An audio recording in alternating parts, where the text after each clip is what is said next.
बांग्लादेश सरकार हिंसा के आरोप में गिरफ्तारी भी कर रही है और इस हिंसा पर रोक लगाने की कोशिशों के दावे भी कर रही है।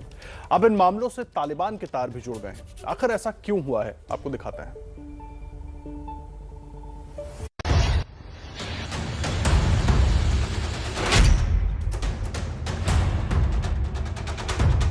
The government was very tough on this situation.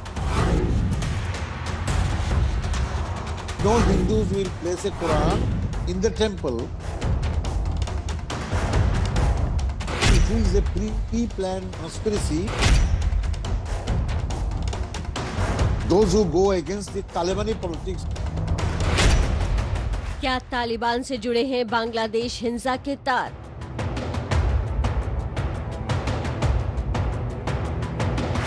क्या है बांग्लादेश में हिंदुओं के साथ हिंसा की असली कहानी?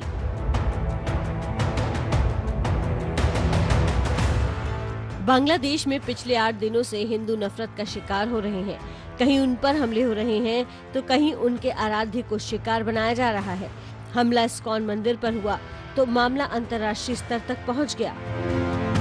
एक तरफ संयुक्त राष्ट्र ने अपनी कई दिनों की चुप्पी तोड़ते हुए बांग्लादेशी सरकार को अल्पसंख्यकों की सुरक्षा करने को कहा है, तो दूसरी तरफ इस हिंसा में बांग्लादेश से 2474 किलोमीटर दूर अफगानिस्तान में बैठे तालिबानियों की एंट्री हो गई है। Those who go against the Talibani politics of the Jamaat-e-Islami, a religious fundamentalist outfit backed by Pakistan. ये बयान इसलिए अहम है क्योंकि कोई मामूली शख्स नहीं बल्कि बांग्लादेशी सियासत के कद्दावर नाम है।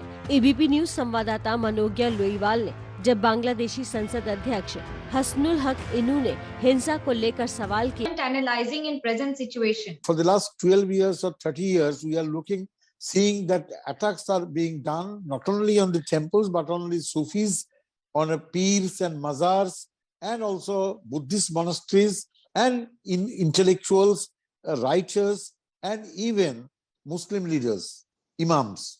Those who go against the Talibani politics of the Jamaat-e-Islami, a religious fundamentalist outfit backed by Pakistan and a collaborator of Pakistan. So the government has successfully finished in a festive mood 32,000 Pujo Mandaps programs. Only in 50 places, the communal fundamentalist zealots. That is a sad thing, but the government was very tough on the situation.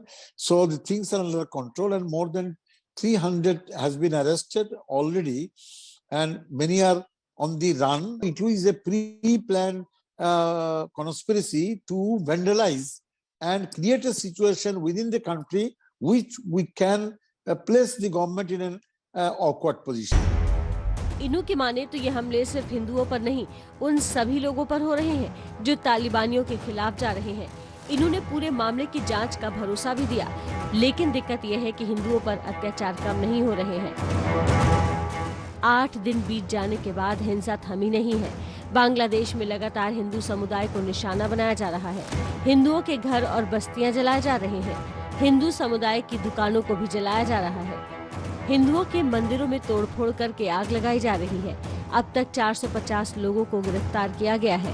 हिंसा के मामले में 70 से ज्यादा मामले दर्ज किए गए हैं। बांग्लादेश के नोआखाली में इस्कॉन मंदिर पर हमला हुआ तो विवाद और गहरा गया।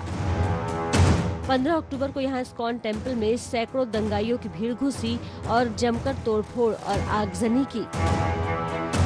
इन हमलों के बाद विश्व भर में इस्कॉन सोसाइटी के प्रदर्शनों की शुरुआत हो चुकी है।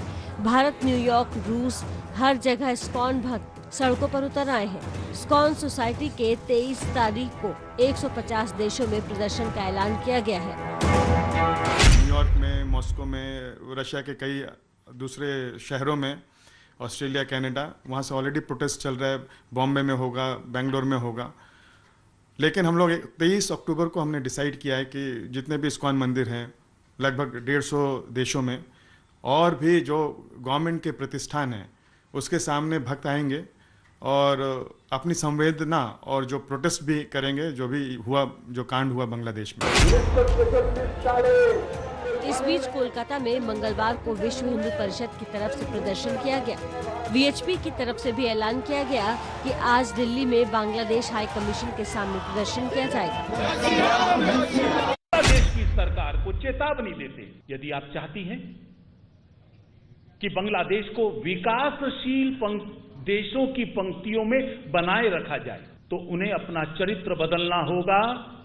मुस्लिम राष्ट्र की जगह उसको धर्मनिरपेक्ष देश घोषित करना पड़ेगा और कट्टरपंथियों पर लगाम लगाने के लिए यदि उनको लगता है कि वो असफल हैं, तो 1971 की तरह वो भारत सरकार से मदद की अपील कर सकते हैं। इन प्रदर्शनों के बीच भारत के गृह राज्य मंत्री निशीथ प्रमाणिक की तरफ से कहा गया है कि भारत हाई कमीशन बांग्लादेश सरकार के साथ जल्द बात करेगा। अल्पसंख्यक हिंदू समुदाय पर हुए इन हमलों की वजह से बांग्लादेश सरकार की बड़ी बदनामी हो रही है। भले ही बांग्लादेश की प्रधानमंत्री शेख हसीना उपद्रवियों से सख्ती से निपटने के लिए कह रही हो, लेकिन सबसे बड़ा सवाल तो ये है कि जब हिंदू समुदायों पर 13 तारीख को ही हमले शुरू हो गए थे, तो पूरे देश में उन्हें सुरक्षा क्यों नहीं मिली।